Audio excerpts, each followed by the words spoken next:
योगी का अब तक का सबसे धमाकेदार इंटरव्यू। और आपके जो विरोधी हैं महाकुंभ पे या तो चुप है, कुछ कह नहीं रहे, खुलकर समर्थन नहीं कर रहे, या तो फिर वक्त के साथ खड़े हैं जो कह रहे हैं कि कुंभ उनकी जमीन पे हो रही है। सवाल मेरा आपसे यह है, इस पर आपकी क्या राय है? मैं तो कभी कभी आश्चर्य होता है, ये वक्फ बोर्ड है या कोई माफियाओं का बोर्ड है, भू माफियाओं का बोर्ड बन गया है।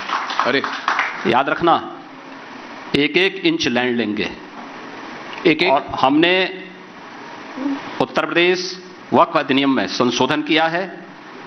पूरी 1369 फसली से लेकर के अब तक की एक एक राजस्व के अभिलेख की जांच करवा रहे हैं, और जिसको भी वक्फ के नाम पे कब्जा किया होगा उस एक एक इंच लैंड को लेकर के वापस करेंगे और गरीबों के मकान बनाएंगे, सार्वजनिक संस्थाएं, अस्पताल बनाएंगे, अच्छे शिक्षण संस्थान बनाएंगे।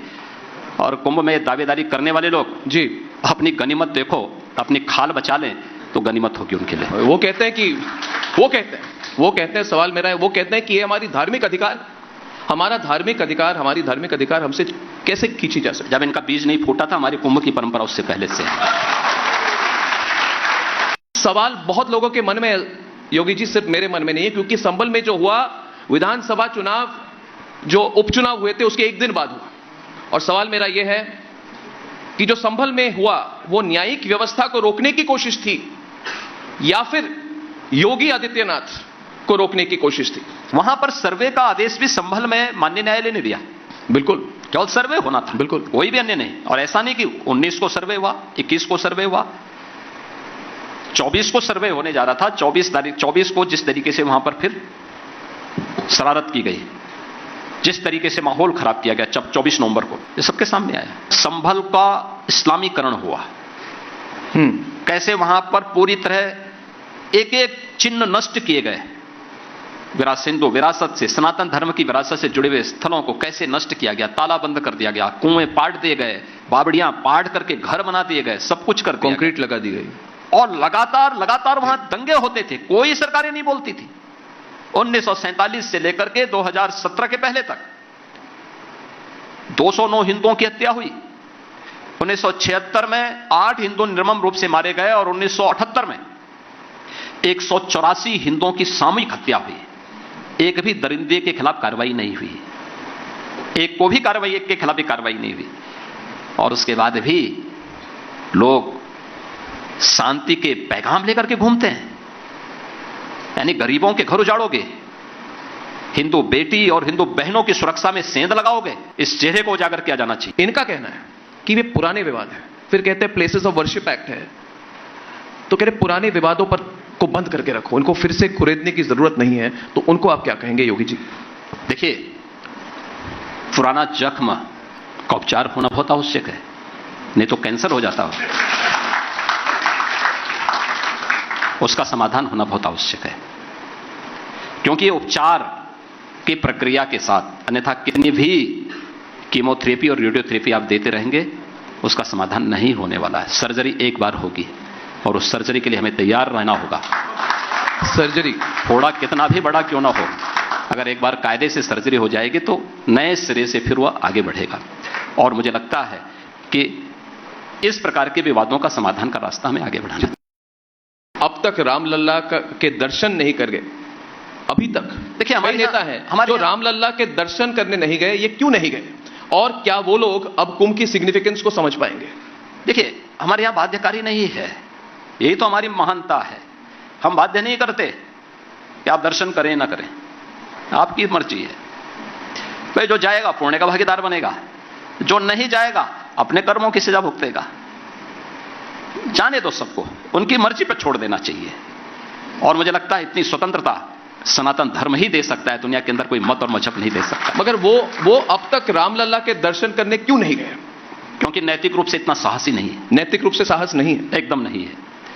इन्होंने अयोध्या के साथ क्या व्यवहार किया था? अयोध्या को विकास से वंचित किया जी, अयोध्या को उसके अधिकार से वंचित किया, अयोध्या को उसकी विरासत से वंचित किया। तो ये तो विरासत के तो विरोधी हैं ही, विकास के भी विरोधी है।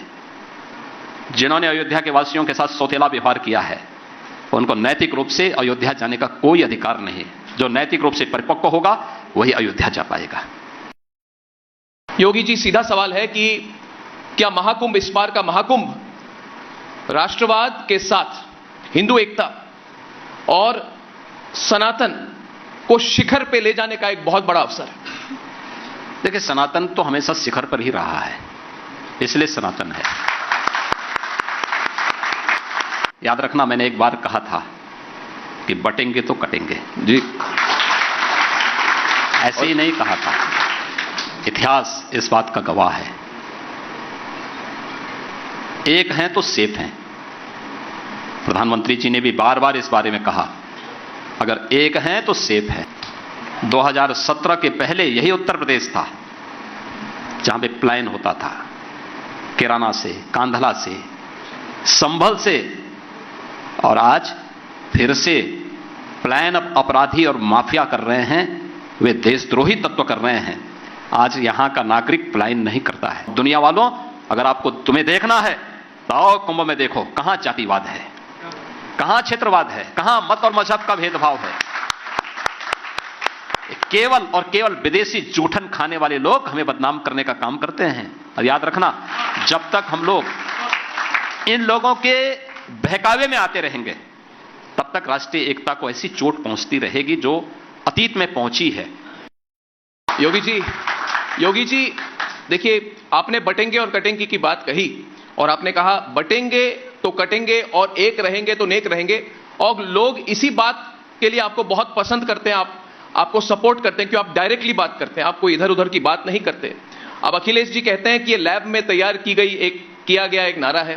कांग्रेस कहती है कि ये देश बांटने की चाल है। सवाल लोगों के मन में यह भी है योगी जी कि यह समागम होगा, एकता होगी, क्या महाकुंभ के बाद में एकता रहेगी? क्योंकि जिस तरह से राहुल गांधी, अखिलेश यादव, तेजस्वी यादव जाति जाति जाति जाति जाति जाति जनगणना की बात करते हैं, सिर्फ जाति की पॉलिटिक्स करते हैं, क्या 100 करोड़ हिंदुओं की एकता महाकुंभ से एक तरह से फिर से जागृत होगी? क्या उसको और बल मिलेगा और रहेगा उसके बाद? देव और दानव, सुर और असुर, ये हमेशा से इस धरती पर रहे हैं और सबको रहना चाहिए। जोड़ने वाले लोग